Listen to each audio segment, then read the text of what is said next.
লাহোরের Gaddafi stadium থেকে এই ম্যাচের সবশেষ খবর জানাতে আমাদের সাথে সরাসরি যুক্ত হচ্ছেন সহকর্মী ইকরাম হুসাইন।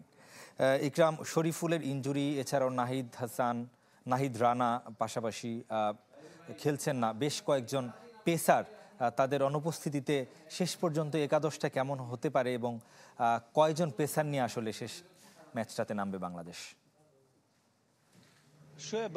একাদশে হয়তোবা আমরা একটা অবধারিত পরিবর্তন দেখতে পাবো। সেক্ষেত্রে খালেদ আহমেদ আছেন, শরীফুল ইনজুর্ড, তিনি ছিটকে গেছেন। তার পরিবর্তে আমরা হয়তো খালেদ আহমেদের অভিষেক দেখতে পাবো টি-20-তে।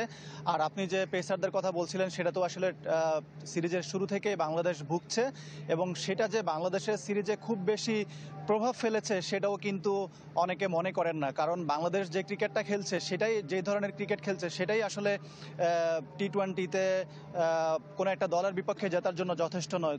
সুতরাং বাংলাদেশের যে অ্যাপ্রোচ কিংবা ইন্টেন্ট আছে, সেটাতেই গলদ দেখছেন অনেকে। আমরা গতকাল কথা বলেছিলাম নাজমুল আবেদিন ফাহিম, যিনি বিসিবির সহসভাপতি এবং ক্রিকেট অপারেশনস চেয়ারম্যান, তিনিও বলছিলেন যে বাংলাদেশ যেভাবে ক্রিকেটটা খেলছে সেটাতেই আসলে দেখছেন। সুতরাং কে আসলে থাকলো কিংবা না থাকলো সে ব্যাপারটা থেকে এটাই বেশি গুরুত্বপূর্ণ। আর আজকে তৃতীয় ম্যাচ, পাকিস্তান ইতিমধ্যে সিরিজ জিতে গেছে। বাংলাদেশের এই মুহূর্তে আসলে সান্ত্বনার একটা জয় দরকার। অন্তত এখান থেকে যদি একটা জয় নিয়ে বাংলাদেশ দেশে ফিরতে পারে, তাহলে কিছুটা হলেও আত্মবিশ্বাস পাবে। তা না হয় আরব আমিরাতের বিপক্ষে বাংলাদেশ যেভাবে সিরিজ হেরেছে, পাকিস্তানের সঙ্গে যেভাবে সিরিজ হেরেছে, সব মিলে আত্মবিশ্বাস একেবারেই তলানিতে, এবং কঠিন একটা পরিস্থিতি বাংলাদেশ পার করছে। সেখান থেকে আজকে যদি অন্তত বাংলাদেশ জিততে পারে এবং ভালো ক্রিকেট খেলতে পারে, সেটাই হবে বাংলাদেশের জন্য একটা সান্ত্বনা। ইকরাম, সভাপতির পরিবর্তনে কোনো ইম্প্যাক্ট পড়েছে কিনা জাতীয় দলে? ইকরাম, নিশ্চয় আমাকে শুনতে পাচ্ছেন। সভাপতির পরিবর্তনে আমিনুল ইসলাম বুলবুল নতুন সভাপতি হচ্ছেন বিসিবির, সেটা কোনো ইম্প্যাক্ট ফেলেছে কিনা, কোনো ক্রিকেটারদের সাথে কথা হয়েছে কিনা এই বিষয়টা নিয়ে? এটার আসলে কোনো ইম্প্যাক্ট এখানে ফেলেনি বা ফেলার কথাও না। কারণ বাংলাদেশ তো মাঠে, ক্রিকেটাররা যারা খেলছেন তারা মাঠে খেলছেন। আসলে ডিসিশন মেকিং যে লেভেল কিংবা হচ্ছে বিসিবিতে যে পরিবর্তন, সেটা তো একটা পার্ট।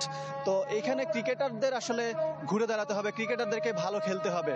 তো সেই জায়গা থেকে আসলে কে বোর্ডে আসলো কিংবা গেল, সেটা খুব একটা প্রভাব ফেলার কথা না।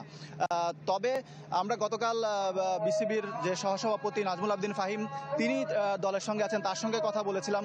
তিনি বলছেন যে বাংলাদেশের যে টি-20 প্লেয়াররা এখন খেলছেন, সেখানে পরিবর্তন আনতে হবে।